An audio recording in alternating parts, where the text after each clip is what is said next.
Salutations to Dr. Ibrahim bin Mustafa. My name is Nur Izzani binti Nurzaki, metric ID 265385.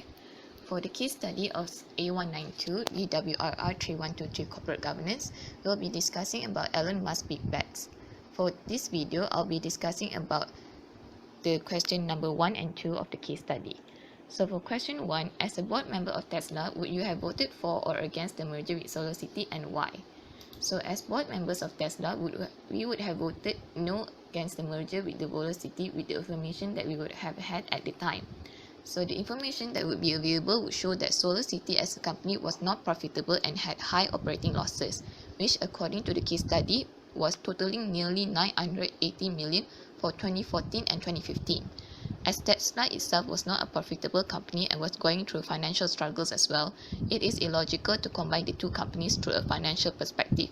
When taken into account by combining these two companies, the board members would be facing an operational loss of 2.5 billion in 2016. Furthermore, the argument that was put forth by Elon Musk regarding the merger was due to the overlap of customers.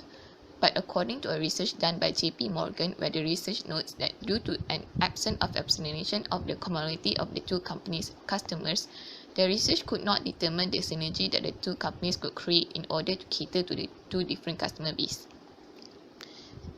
The third reason is because the corporate governance during the merger is very questionable.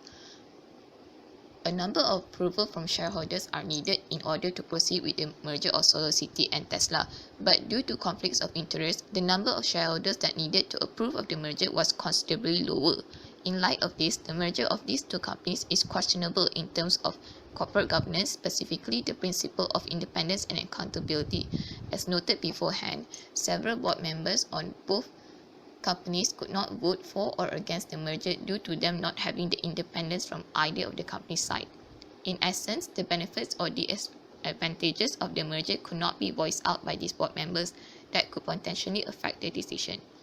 In conclusion, the vote no for the merger of SolarCity and Tesla from us would have stemmed from multiple reasons and justifications that are inherently due to the benefits that Tesla would have obtained from the merger would have been little, and the profitability of SolarCity and the corporate governance issue from the voting process regarding the merge itself.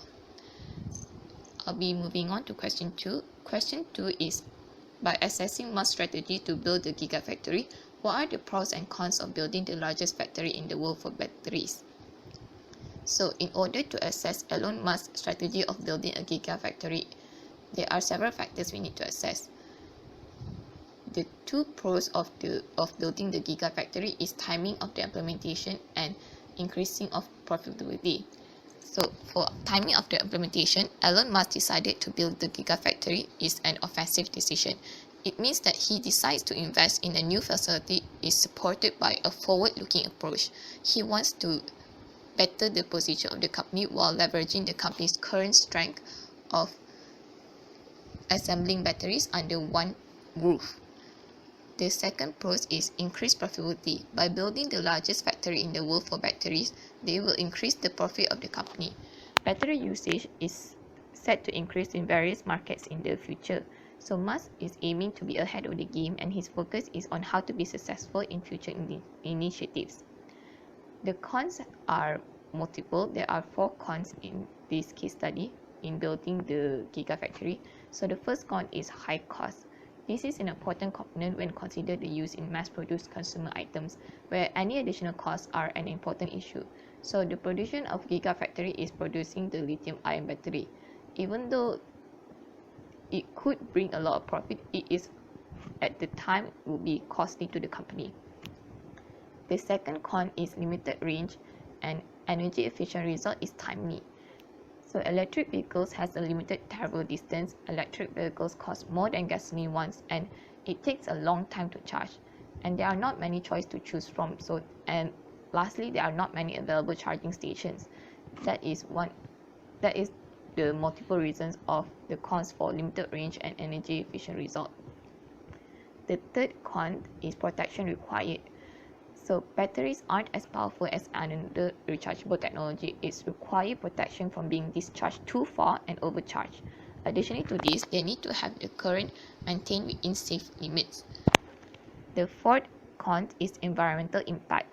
By producing lithium-ion battery, it will impact the environment with water and air pollution because of the construction of gigafactory. The release of such chemicals through leaching, spillage, or release of air can be harmful to society, the ecosystem, and food production. The extraction of lithium could also damage the soil and hence affect the food production. As of now, that is the entirety of question 1 and question 2. Thank you for watching this video.